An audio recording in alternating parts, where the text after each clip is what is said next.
ಲಕ್ಷ್ಮಿ ಬಳಿ ಕ್ಷಮೆ ಕೇಳಿದ್ದಕ್ಕೆ ಸಿದ್ದರಾಮಯ್ಯ. ಆ ಒಂದು ವಿಡಿಯೋ ವೈರಲ್ ಕಾರಣ ಏನು? ಬೆಳಗಾವಿ ರಾಜಕಾರಣದ ಲೆಕ್ಕ ಬೇರೆನೇ ಇದೆಯಾ? ಲಕ್ಷ್ಮಿ ಹೆಬ್ಬಾಳ್ಕರ್ ಬಳಿ ಸಿಎಂ ಸಿದ್ದರಾಮಯ್ಯ ಕ್ಷಮೆ ಕೇಳಿದ್ದಕ್ಕೆ ಆ ಒಂದು ವಿಡಿಯೋ ವೈರಲ್ ಹಿಂದಿರೋ ಕಾರಣ ಏನು?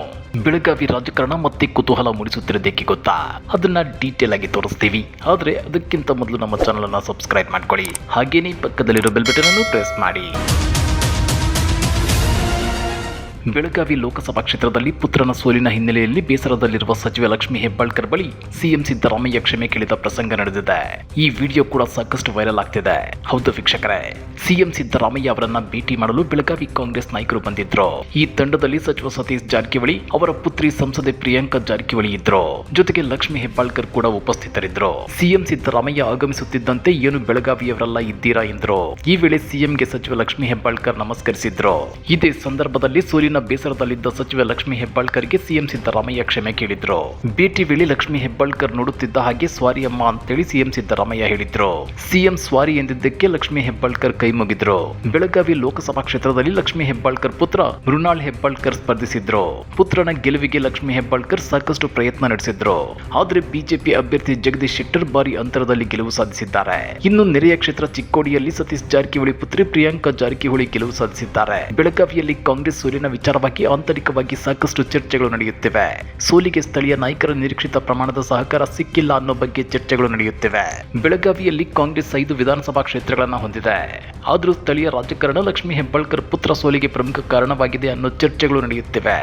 ಈ ಎಲ್ಲ ಹಿನ್ನೆಲೆಯಲ್ಲಿ ಸಿಎಂ ಸಿದ್ದರಾಮಯ್ಯನವರು ಲಕ್ಷ್ಮಿ ಹೆಬ್ಬಾಳ್ಕರ್ ಅವರ ಬಳಿ ಕ್ಷಮೆ ಕೇಳಿರುವುದು ನಾನಾ ಆಯಾಮಗಳಲ್ಲಿ ಚರ್ಚೆಗೆ ಗ್ರಾಸವಾಗಿದೆ. ಅಲ್ಲದೆ ಈ ವಿಡಿಯೋ ಕೂಡ ಸಾಮಾಜಿಕ ಜಾಲತಾಣದಲ್ಲಿ ವೈರಲ್ ಆಗ್ತಿದೆ. ಮತ್ತೊಂದು ಕಡೆ ಈ ಸಲದ ಲೋಕಸಭಾ ಚುನಾವಣೆಯಲ್ಲಿ ರಾಜ್ಯ ಕಾಂಗ್ರೆಸ್ ಕೇವಲ 9 ಸೀಟುಗಳನ್ನು ಗೆದ್ದಿದೆ. ಇದು ಹೈಕಮಾಂಡ್ ಕೆಂಗಣ್ಣಿಗೆ ಗುರಿಯಾಗಿದ್ದು, ಸಿಎಂ ಸಿದ್ದರಾಮಯ್ಯ ಸೋತ ಕ್ಷೇತ್ರದ ಶಾಸಕರುಗಳು ಮತ್ತು ಸಚಿವರುಗಳನ್ನು ತರಾಟೆಗೆ ತೆಗೆದುಕೊಂಡಿದ್ದಾರೆ.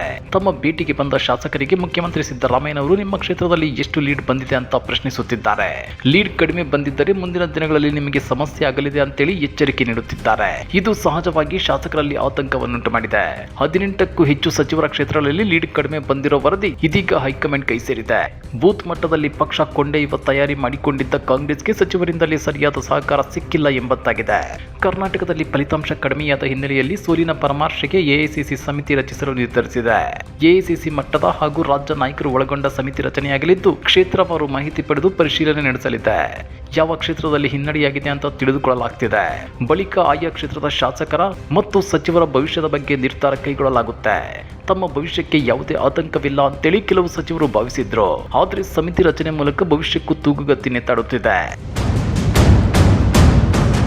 ಹಾಗಾದ್ರೆ ರಾಜ್ಯ ಕಾಂಗ್ರೆಸ್ ಕಳೆದ ಲೋಕಸಭಾ ಚುನಾವಣೆಯಲ್ಲಿ ತಮ್ಮ ಕ್ಷೇತ್ರಗಳಲ್ಲಿ ಅಭ್ಯರ್ಥಿಗಳನ್ನು ಗೆಲ್ಲಿಸಿಕೊಳ್ಳಲಾಗದ ಸಚಿವರ ತಲೆದಂಡ ಪಡೆಯುತ್ತಾ ಆಯಾ ಕ್ಷೇತ್ರಗಳ ಶಾಸಕರಿಗೂ ಬಿಸಿ ಮುಟ್ಟಿಸುತ್ತಾ ಇಂಥ ಒಂದು ಶಿಸ್ತು ಕ್ರಮ ಕಾಂಗ್ರೆಸ್ನಲ್ಲಿ ನಡೆಯಲೇಬೇಕಾ? ಕಮೆಂಟ್ ಮಾಡಿ, ವಿಡಿಯೋ ಲೈಕ್ ಮಾಡಿ, ಶೇರ್ ಮಾಡಿ.